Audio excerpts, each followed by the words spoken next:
Hello and welcome to this hint video. So in this hint video, we are going to discuss question number 4 of the LeetCode weekly contest 240, largest color value in a directed graph. In this question, we are given a directed graph and each node of this directed graph has some color, right? And in this example one, you can very clearly see that 0, 2, 4 have some color, same color, 3 has a different color and 1 has a different color, right? These colors are given to us in a form of a string. So the length of the string will actually give us the nodes in this graph. A represents one color, B represents another color, and C represents another color. These are actually in an English alphabet form. And so as you can see, the 0th, the second, and the fourth node have the same color A. The third node has some color C, and the first node has some color B, right? Now we have to look for the valid paths in this graph.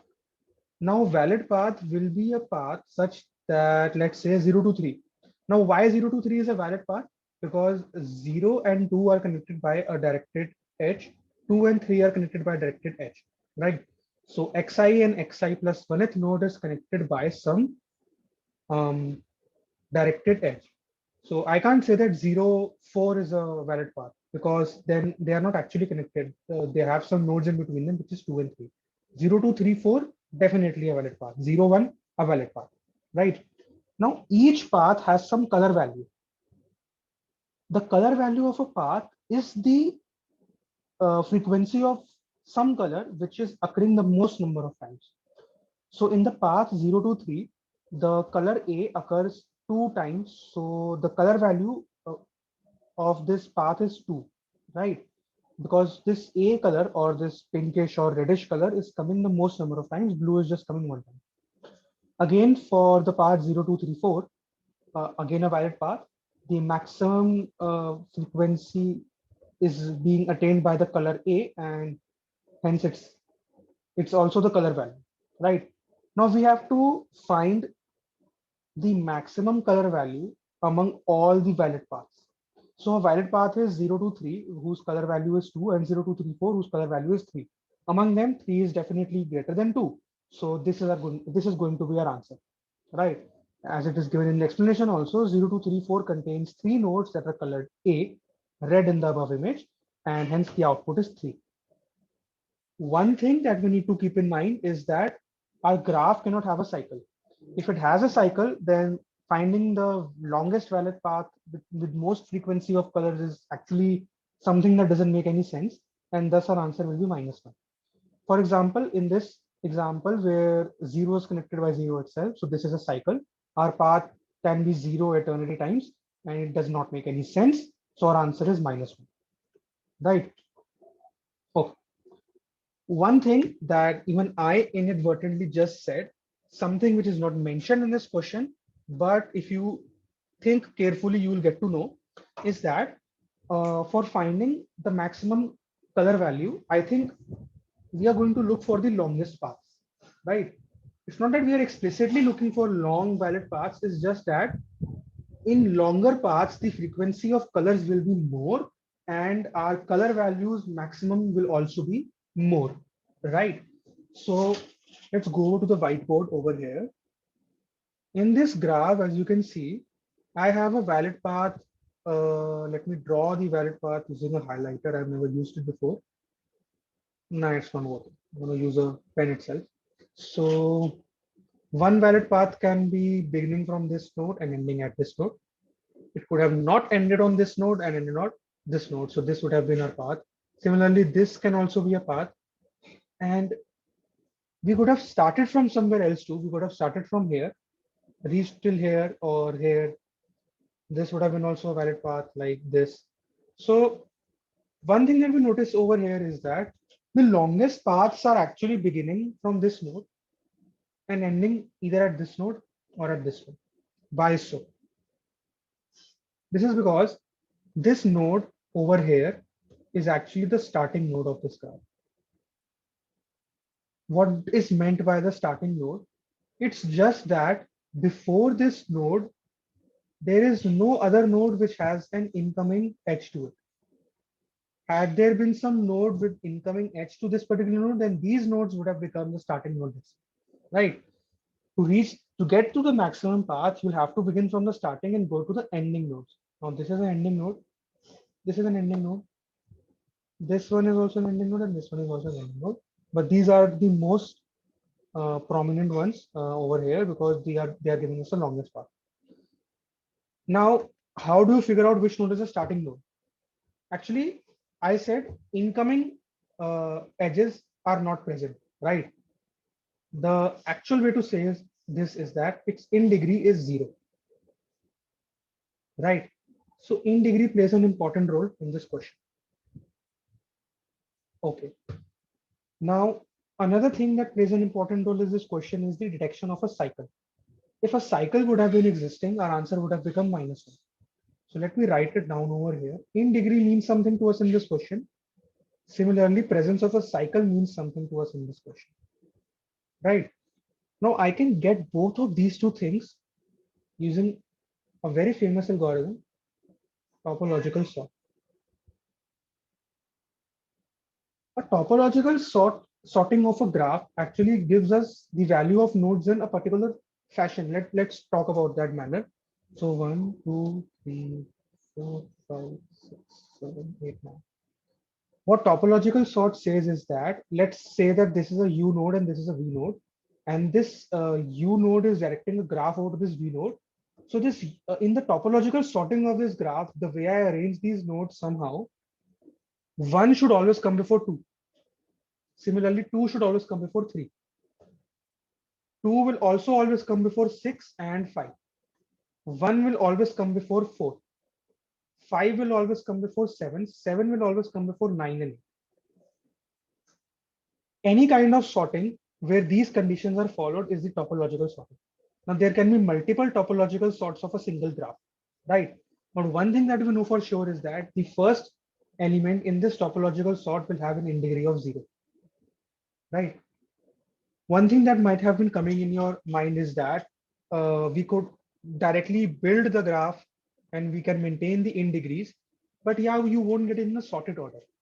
Another thing that is prevalent over here is that this might not be the only node where this graph is starting. I could have had a node like this and a node like this. Then we would have two startings to this graph. One start point would have been this, other start point would have been this. So topological sorting would give us these nodes prominently, and it would also help us maintain a simple visited array, right? And if certain element in the visited array is not true, is false, basically, then we would have said easily that a cycle is present in this graph and simply return -1. Else, just look for all these paths and find the color value and then get the maximum color value. How to do this? So one thing that I should mention over here is that some of you might know topological sorting. Some of you might not know the algorithm, the way to do this topological sort. So for those who do not know this, I would request you to go over the resources that I'm sharing with you. You can check the description. Resources for topological sort has been added. Let me show you in this video itself. So here's a note on our platform for topological sort, and two topological sortings for this above graph has been given, and the algorithm is also mentioned over here, right? You may also try and attempt this topological sort problem that we have added on our platform for practice. It is highly recommended that you solve this problem before actually moving on to this one if you don't already know topological sort. I also have one other resource. So over here we have our very own Navdeep sir, and so yeah, he's explaining this topological sort in this webinar that he took on 2nd October 2020. So in this webinar, you will also be able to find many important algorithms for graphs. But for now, go through a topological sort one. He has explained it very well, and its timestamp is 133.20, which also I'll add in the description for you guys, and you can go over this video to understand it fully. Even then, if you have some doubts, don't hesitate, post on the comments and we'll be happy to resolve them. Fine. So now this is covered. Let me go back to this whiteboard.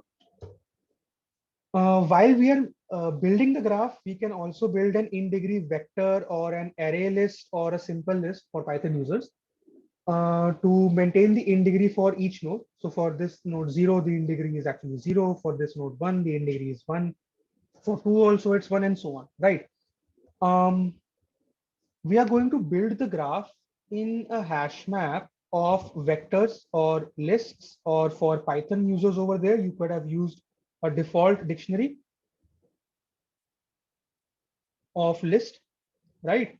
Uh, so this will give us easy iteration, right? So use hash map, default dictionary, basically just any structure that you want to use. I'm just suggesting you one over here. We'll build a graph in this. We'll keep the in-degrees with us. We'll perform the topological sorting.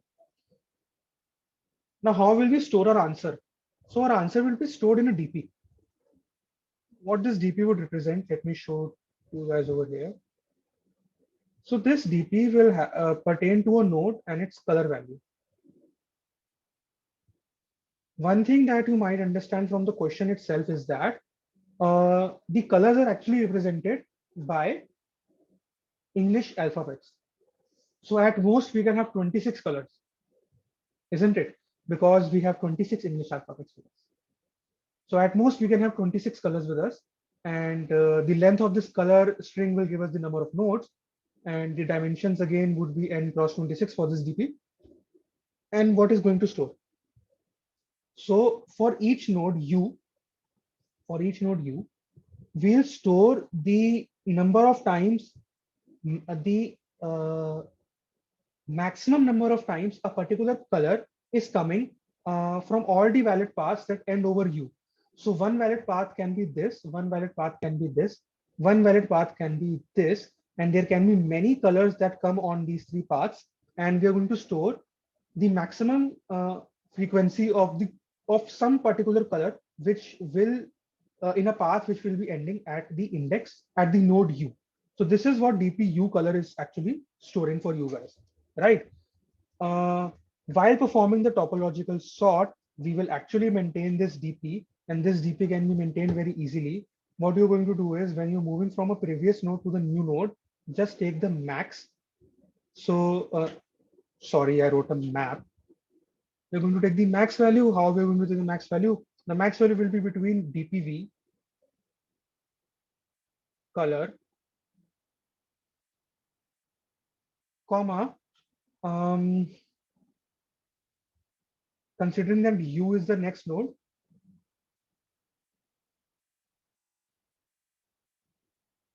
plus if this color value actually matches the color value of this one.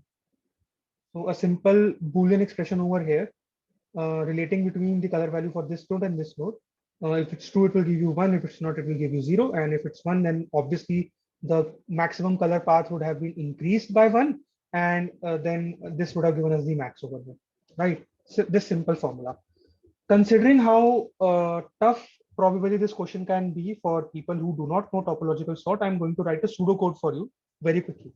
I've explained to you how we'll maintain DP. I've explained how we'll maintain the graph, how we are going to maintain the in-degree list for us.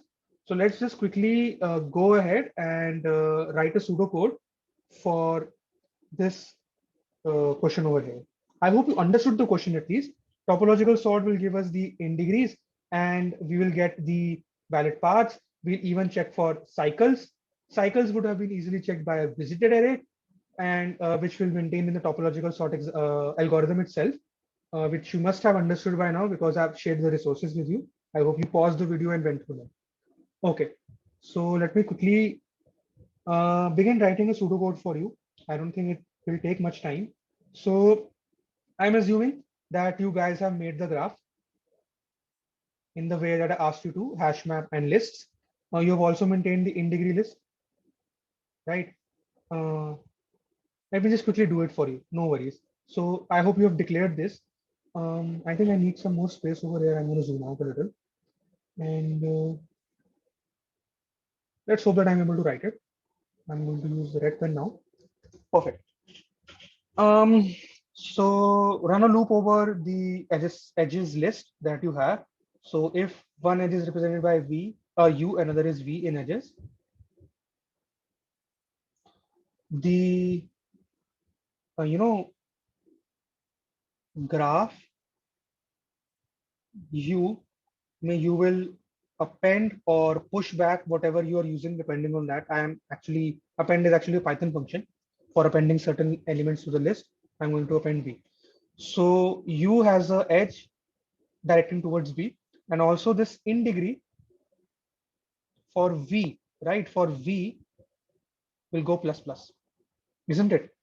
Since we just found an edge that is directing from u to v, our in degree for v will be incremented by 1, right? So for topological sort, we are going to maintain a queue,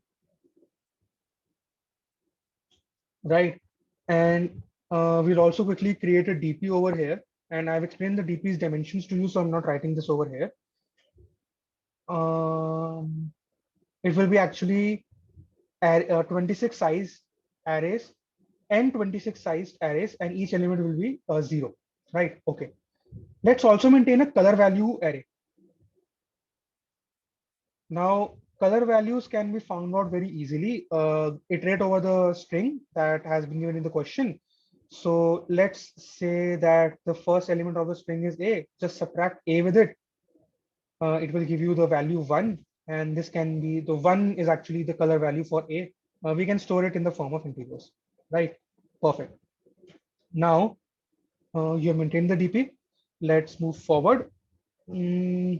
So for each node in your graph, so this will be in range from 0 to n, right? Perfect.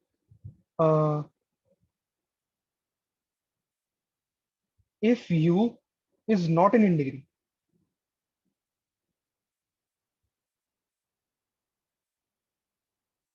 right? Meaning that if u is not present inside the in degree, we'll get the starting point. What you're going to do is you're going to append this inside your queue, and we are going to initialize its color value uh, with 1, right? You can't keep it 0. I kept 0 in the DP. You can't keep it 0 because from here actually some color is beginning, right? So you will find which color is beginning and you will put its value to 1. So the color value will be given to us by this color val array. So this becomes very easy for us. Simply DPU and color val of u, right? Color val of u, and this will become 1. Perfect. Let's let's keep our visited as 0 for now. Sorry, I zoomed out. I meant to go below a little. Perfect, perfect, perfect, perfect. Okay. Now, while the queue is not empty, while the queue that we are using is not empty,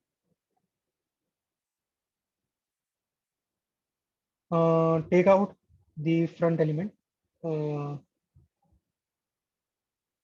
This pop is actually a Python function, but you know how to, you can scale it in your language yourself.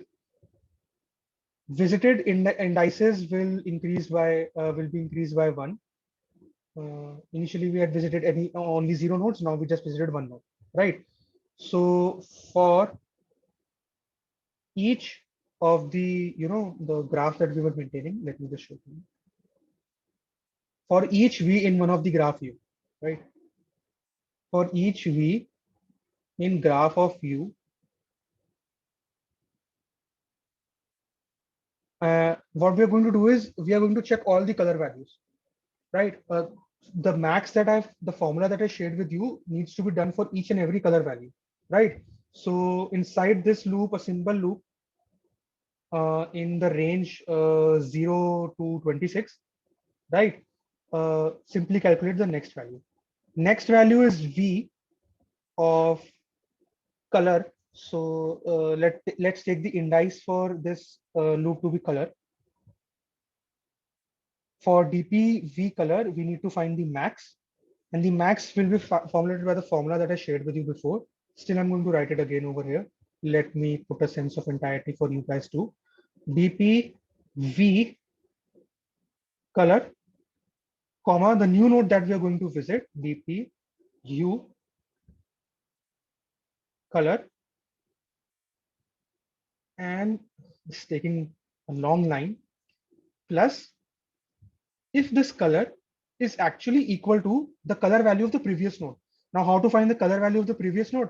We have already maintained a color val array, and you can take out the color value of V, right? Because V is the previous node, U is the new node, and its color value is actually color. If it is matching, then go ahead and do plus, right? This will give us, and using this max function, using this max function, we can find the actual max over here, and that will be stored as the new DP value for the next node for each color value, right? Because we are iterating using a for loop, right? Also, yeah, that's it. Now, since you have visited this, let's decrease the in degree of V by 1. And if we reach a point where this in degree is actually 0, I'm hoping you have seen the topological sort algorithm, so you will be understanding most of this. In fact, everything will be understanding if you have seen that video or you know already the topological sort. So if in degree of V is equal to 0, just append it inside your queue.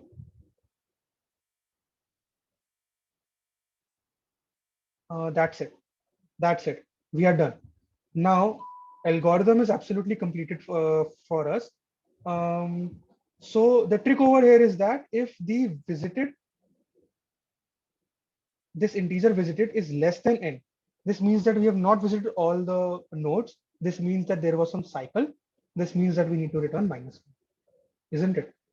So I think when this while loop is going to end, our job will be to check if